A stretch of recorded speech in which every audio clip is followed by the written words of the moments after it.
أعوذ بالله من الشيطان الرجيم بسم الله الرحمن الرحيم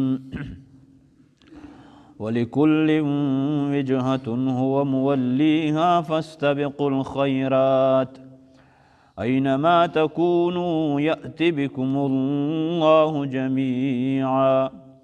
إن الله على كل شيء قدير صدق الله مولانا العظيم.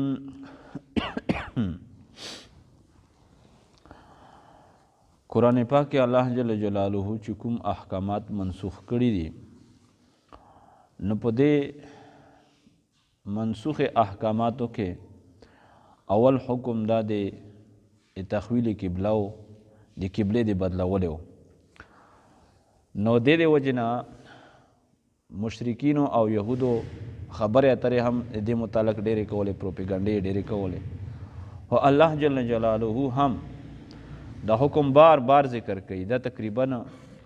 دویم دریم ځل ده هلته کې وحیث ما فول وجهک شطر المسجد الحرام، او دلته کې اینما ومن حیث خرجت فول وجهک شطر المسجد الحرام، بیا ورپسې ومن حیث خرجت فول وجهک. درې وری الله پاک دغه یو آیت په دا انداز ذکر کړی ده د تاکید د پوره چې دا تحویل قبله خبره ده داسې څه بده خبره نه ده، دا خو د الله جل جلاله چار دو. هر امت ته پوره الله پاک یو یو جهت دا متعین کړو. د یهودو قبله په بیت المقدس کې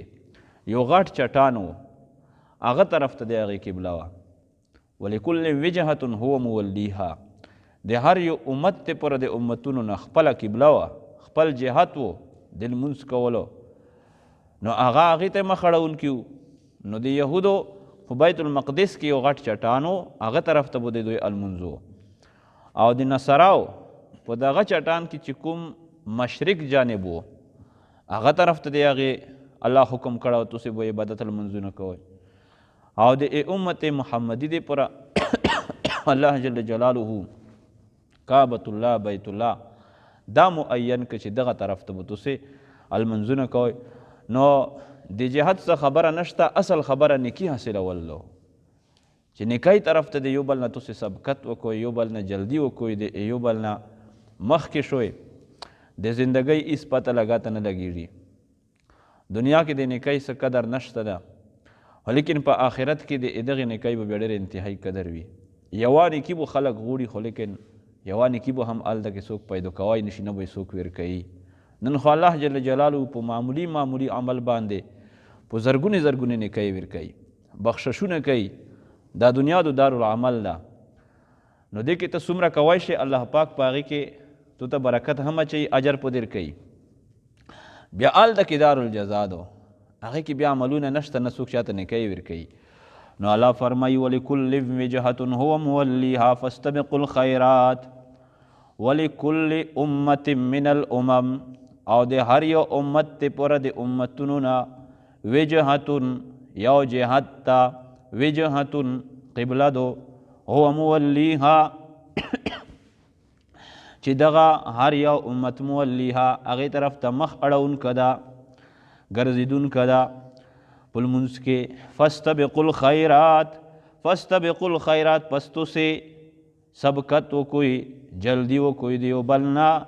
الخیرات نیکیو ته. اینما تکونو یأت بکم الله جمیعا، چیرته کې هم چې تاسې وئ یأت بکم الله جمیعا، الله پاک په ارتاق کوي په تاسې ټولو باندې. نو دنیا کې نیکۍ وکوئ، دنیا کې الله رضی کوي، د الله احکامات ومنوئ، بیا به الله پاک به مو ارجمه کوي وریځې ته میدان محشر کې. دا نشته ده چې هیهات هیهات لما توعدون، چې د کومې خبرې وعدې کولی شي چې بیا ژوندي کېدل دي، دا ډېرې لرې خبرې دي. نه، الله جل جلاله ان الله علی کل شیء قدیر. که څوک دی چې من یحیی العظام وهی رمیم، انسان مړ شي نو خورې ایرې شي، ریزه ریزه شي، دا ریزه ریزه اډوکي څوک پر ژوندي کوي. ان الله علی کل شیء قدیر، بشک الله جل جلاله په هر شی باندې قادر ده. بخاری شریف روایت ته یو کس و، نو دای چې کله مړېده نو خپلې زمنې ته یې وصیت وکړه، وی بچیونه تو سره مې ډېرې خورۍ کړي دي، وړیکې مې ستر کړلو یې، وی بلکل پلوره، وی چې اوس یې مو یو ارمون ده نو چا پوره کوي، چې ته موږ ته یې خولې نه ربوسه موږ به یې پوره کوو. وی بچیونه داسې نه چې انکار بیا وکوئ، پهله وعدې سره وکوئ. وی وعدې مو دي، مضبوطې وعدې مو دي. وی آو وی چې کله زه مړ شو نو بیا به د مو بدن محفوظ کوئ او لرګي به ورور آب په هغې کې کښېږدوئ او د لرګیو ته به تاسې طلای ور کوئ، اور به په بل کوئ، د مو بدن به ټول ایرې ایرې کوئ، وبه یې سېزوئ. نو چې کله بیا ټول ایرې ایرې شي بیا به ځنه ایرې مې د بدن دریاب ته واچوئ چې یې کې وبهیږي او ځنه ایرې دا په هوا کې وغورځوئ. وی دا به وکوئ. نو دوی ویل چې نه نه نه دا خو تو د بدن بې عزتي ده، دا موږ شی ته کوای شو چې تو شستا به عزت سره به کفن در چوو، جنازه به در باندې کوو، لمبوو به دی، بیا به دفن کوو به دی. وی که څه وعدې مو سره وکړلې، اوس په انکار نه کوئ. بدل نه خواسته وی صحیح دو دغسې وکړل. نو چې کله دا یې ایرې ایرې که او څوک یې په هوې کې وغورځو، څوک دریاب کې لوړه، الله جل جلاله فرشتې ته ووایي چې فرشتې د ده ټول بدن چې دا اوبې کې لوړه ایرې ایرې هوا کې وغور دا ټول جمع کوئ، بیا جوړ کوئ، مو ته ودروئ. فرشتې دغسې وکړل. نو الله جل جلاله پوښتنه کوي چې بنده څرنګې تو ته مو زندګي در کړې وه، بیا د په آخر کې د ځون ایرې ایرې ویلې که دا وصیت ته ویلی وکړه، وی الله د دې د وجې نه چې ګناهونه مې ډېر وو او د تو خوف ار سره وم چې په دغه ځون باندې زه الله پاک ته ویر شو د مو به حشر څه کېږي. اوس د ده غریب دغه په جهل کې مبتلا و، جاهل غوندې و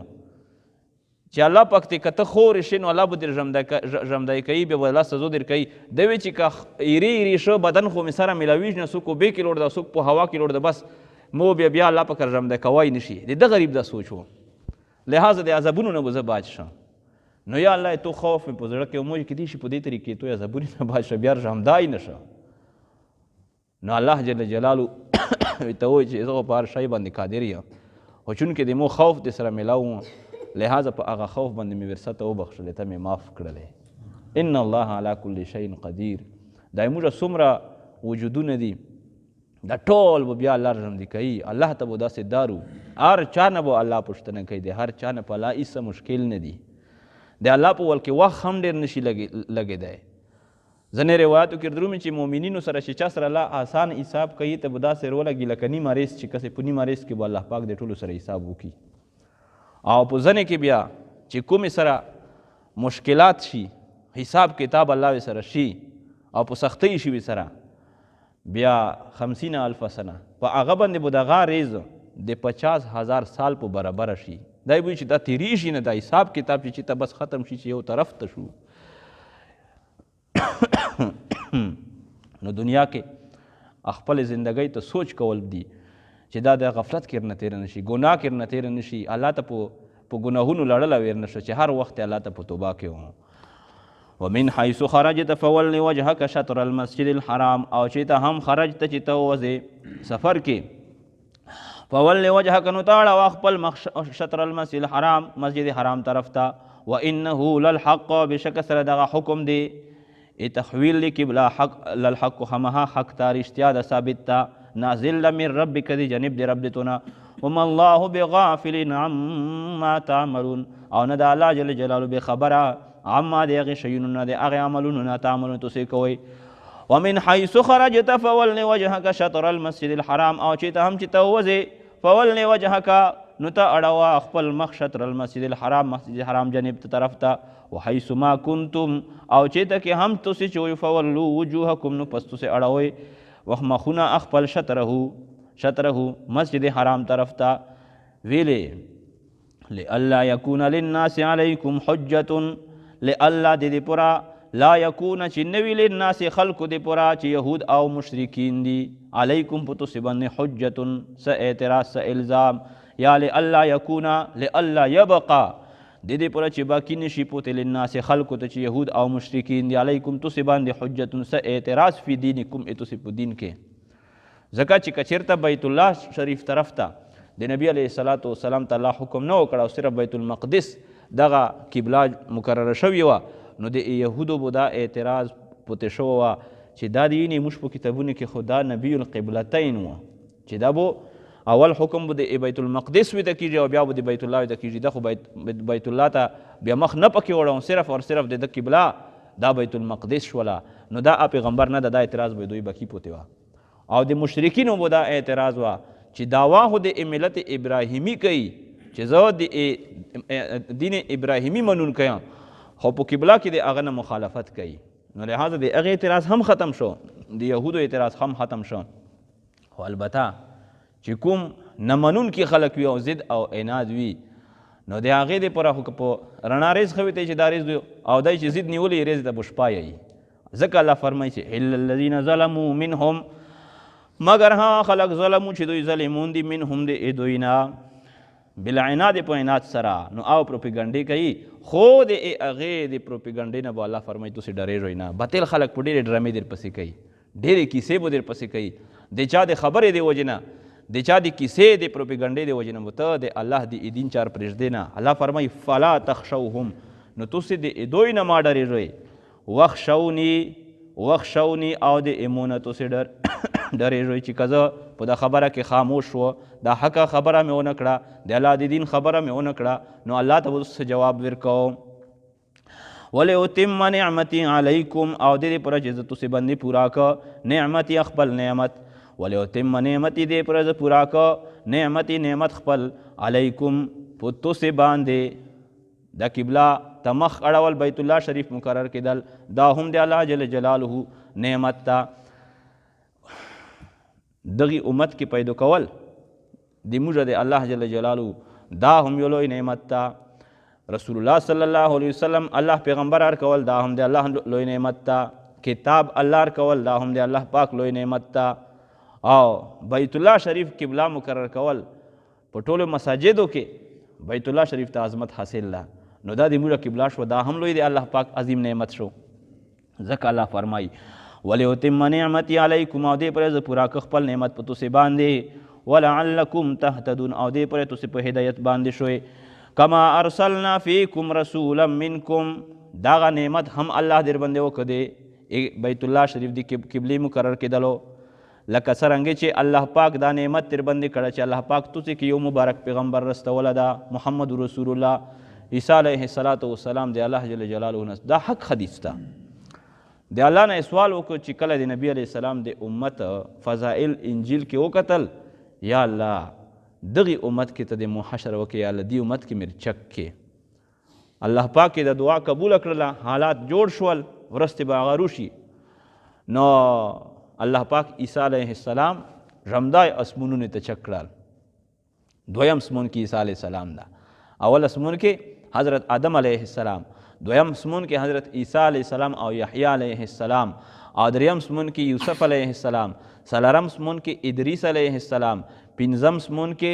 هارون علیه السلام شپږم سمون کې موسی علیه السلام او په اوم سمون کې حضرت ابراهیم علیه السلام د ترتیب سره د نومې پس ته یې کېږي چې د یو لفظ یودي شي اعیاهما کې اوه حروف دي نو په دغې ترتیب سره پهلا الف ته حمزه نو هغې نه آدم علیه السلام بیا عین د پسې اینه عیسی علیه السلام بیا پسې اعیا یادو اینه یوسف علیه السلام بیا پسې الف ته اینه ادریس علیه السلام هما بیا پسې هادو اینه هارون علیه السلام بیا پسې میم د اینه موسی علیه السلام بیا په آخر کې بیا پسې الف ته اینه بیا ابراهیم علیه السلام نو په دې ترتیب سره به د انبیا کرام نومې یودي کېږي که ناسې موږ نه به هېرېږي خو د لفظ درته یودي الله بیا پر یودي کړي چې دغې کې سوچ وکړو نو د الله نه سوال چک شو د قرب قیامت کې چې کله انتهایی په د دنیا کې فتنې شروع وي او دجال ارکوز وي نو الله پاک په عیسی علیه السلام بیا د مشق یو مسجد ده کې برکوز کې ټول خلک په لندورا کوي او د غالبا د مزدیګار المنځ وخت وي یا د سبینۍ زه نه د خبره لږه نه وتله نو په دغې وخت کې به دی ارکوز شي ټول خلک پې ویني فرشتې ورنیولی مینارې ته به ورسي بیا دی چې پړی روروي خلک په دې چې دمره اسمون نرکوزېدی شو دیس کې پړی غوړی شا هغې ځای نه دغې ځای ته څه اسباب نه وو چې کوم ځای کې اسباب نه وي الله پاک بیا هغې ځای کې بغیر د اسباب امداد کوي دا دنیا د اوزدار الاسباب د اسباب ته استعمالوي الله پاک په هغې بیا نتیجه مرتب کوي بیا به په دغې امت کې په حیثیت د امتي سره وخت تېری 40 سال رسې به ژمدای وي او ده به هم وکړي اوس رسې وده نه وکړه او ده به هم وکړي الله پاک په 2 بچي به ورکړي غالبا د یو نوما به محمد وي د بل به موسی وي او د هغې نه پس بیا دی بیا وفات شي نو دغه امت رسول الله صلی الله علیه وسلم د ډېر غوره امت ته قبله هم الله پاک غوره ورکړه یتلو علیکم آیاتنا چې تلاوت کوي په تاسې باندې آیاتنا آیتونه د ایموږه ویزکیکم او تزکیه د تاسې کوي یو خو یتلو علیکم آیاتنا مخکې یو تیر شو چې د تاسې د قرآن الفاظ در زده کوي تلاوت کوي در باندې دا معنا د قرآن الفاظ در زده کوي ویزکیکم د تاسې تزکیه کوي د نفسونو کوم باطن کې نفس کې زړه کې اخلاق رزیلا دي حسد دا بغض دا عداوت تا د غیر الله محبت تا د دنیا محبت تا د دغې تزکیه مو کوي دغې پیغمبر په تعلیماتو په مجلس باندې به الله پاک دغه خصلتونه دې نه ورکوي بیا دا ثابت و د صحابه کرام څومره عجیب انداز و په کومه حوالای سره کسې هغه الله معیار ګرځولی د امت ته پوره نو دا تزکیه به مو کوي نن هم دا اورات چې دا مرشدین ورکوي د صوفیه کرامو دا هم د هغې وا طریقه ارغل دو په دې طریقې سره زړه چې د دغه پک کېږي ذکر و اذکار سړی په بندۍ سره کوي د الله نوم اوخلي په خوله باندې اوخلي په زړه باندې اوخلي د دغې یو اثر وي چوز چاهے می کنی هر روز خاک عاقبت اندر رسی در آب پاک رزونه لګیا د مځکې نه خور بوسر یوه نوارز به د خوږې او د صفا سپینې اوبې سره ملاقات خامخا کېږي نو د الله نوما سړی په زړه اوخلي یوه نوارز دا بیا اثر وکړي د وی هم چې سړی استعمالوي په پیله رز خو اثر نه کوي څو ورځې به تېروې کورس په مکمل کوې خو موږ خو چې کوم د زړه علاج دا په اورادو طریقې سره روحاني علاج چې دا موږ چې بس په یوه عمل سره د موږ هر څه سم شي داسې خو نه خوري به کوې مشایخو څومره خورۍ کړی یو بزرګ و چا ورته ووایي چې ته دغه مرتبې ته څرنګې ورسېدې وایي چې مو همره مجاهدې چې وکړي که نه متیازې به د سري وینې شي هغې ډېر محنتونه کړي په هر اعتبار سره خورو کې احتیاط کوي نظر احتیاط کوي ژبې سره احتیاط کوي د ټولو اندامونو سره احتیاط کوي او دارنګې څومره معمولات یا په بندۍ سره کوي بیا الله پاک هغې مرتبې ته څومره منټه وشول عبدالغفار بھائی ښه ویزکیکم ویعلمکم الکتاب او تعلیم تاسو در کوي الکتاب د کتاب د قرآن تفسیر یې در زده کوي د قرآن تفسیر به در زده کوي ډېر صحابه کرامو د دې د قرآن په آیتونو کې نه پوهېدله نبي علیه السلام نه به پوښتنه وکړله علیه السلام مطلب به ته وښیه والحکمه او دارنګې د دنیایي خبرې به در زده کوي یا والحکمه احادیث په در زده کوي خپل تعلیمات په در زده کوي نو د نبی علیه السلام کا حدیث هم بعضې صحابه کرام په هغې نه پوهېدل رسول الله صلی الله علیه وسلم یو ورې وویل چې د چا په زړه کې د ایویري د دانې امره تکبر وي نو دغه جنت ته نشي داخلېدی په ده جنت حرام ده اول به په جهنم کې غوپې وایي نو یو صحابي ته یایي چې د الله پیغمبره داسې ډېر وري موږ ته سوچ کې درومي چې د مو چې کوم لباس اچوله د داسې لباس چې د بل چا نه وه مو کومې پڼوې اچولې دي داسې پڼوې چې د چا نه وه مو په کوم انداز سره چې ځون جوړ کړی ده داسې انداز چې د چا نه وه یعنې زه په د خلکو کې شوشتا وه نو دا خو بیا موږ هم پکې رغلي یو اب نوجوان صحابي وي نو رسول الله صلی الله علیه وسلم ته وفرمیل چې دا تکبر نه ده دا تجمل ده دا خو ځون شوشته کول دي ان الله جمیل یحب الجمال الله جل جلاله شوشتا ده او شویش الله پسند کوي خو چې په جایزه طریقه سره په شرعي طریقه سره دا نه چې د نن سبا کوم وخت چې ده نرینه لګیا دي ځون د ښځینه غوندې جوړوي او ښځینه لګیا دي ځون د نرینه غوندې جوړوي الله پاک په دواړو باندې لعنت یی نبی علیه السلام فرمایي چې که نر د دای د ښځې غوندې ځون جوړوي کله کریم لګاوه کله پوډر لګاوه کله سرخی لګاوه موږ خو په پوهېږو نه خلک ورس چېرته وایي چې دا داسې شیونه ورورته لید به کوي او دارنګې ښځینه دي هغه کله سار چې د انر غوندې وخوري اوس خو په بیټونې کې هم د کلچ ته چې رووني هغه بیټونې لیدای شي نو د انرینا بیټونې بالکل اچولی رسول الله صلی الله علیه وسلم ته یو صحابي هغه روغ نو داسې یو چادر و ورباندې سور او براک ترک چادر و خو چونکې سور رنګ دا د ښځینهو سره ارغله ده علیه السلام داسې په ښه نظر ورته ونه کتل نور داسې نه دي ورته ویلي چې دا د بد کړي دي نو صحابي هم فورا زیرک و پوه شو چې یاره رسول الله صلی الله علیه وسلم ته خوند ویر نه کړ، ډایرکټ لوړ کور ته او تنوره ته هغه چادر اوچاو. څو ورځې بعد بیا پیغمبر علیه السلام داسې ولیده، وی چې هغه پړکای دې سره نشته ده. نو هغه وی ته الله پیغمبره زه هغه پوه شو چې خوند یې ډېر نه کړ. وی بیا دې څه په وکړه؟ وی تنور ته مې وچول. وی نه که نه تنور ته به دې نه اچوله، سوله به دې نه ښځینه ته به دې ور کړه وه. دغه رنګ دا د هغې سره مناسب ده. اوس د ژمي پټکي چې کسې ته یې چې که د کار د نیولی پټکی دی لکه د قالین چې کسې داسې پټکي به اخوستي یعنې دا بلکل هغه ښځینه کوم وجه دا د آخري وخت نو دا د فتنې دور دی. دې وجې نه فتنې نه اجتناب کوو. الله نه موږ پناه غواړو چې یا الله پاکه ته موږ ته د دغې فتنې نه یاله وموسوتې، ته موږ حفاظت وینه وکړې بهر حال کوم طرف ته پکې لوړلو. نو په حدیث باندې پوهېدل کې هم صحابه کرامو غوندې شخصیات دا نبي علیه الصلاة والسلام ته محتاج وو. علیه الصلاة والسلام وفرمایل چې انصر اخاک ظالما او مظلوما، ته د خپل ورور امداد وکړه که هغه ظالم ده او که هغه مظلوم ده. نو صحابي وي ته چې د الله پیغمبره په مظلوم باندې خو پوهېږو چې مظلوم ده څوک یې ویي ډبوي ظلم په کوي، د هغې امداد دا بلکل حق ته چې ویي کو، خو د ظالم په امداد نه پوهېږي چې د ظالم څرنګې امداد وکړو. نو رسول الله صلی الله علیه وسلم ته وفرمایل چې د ظالم امداد دا ده چې هغې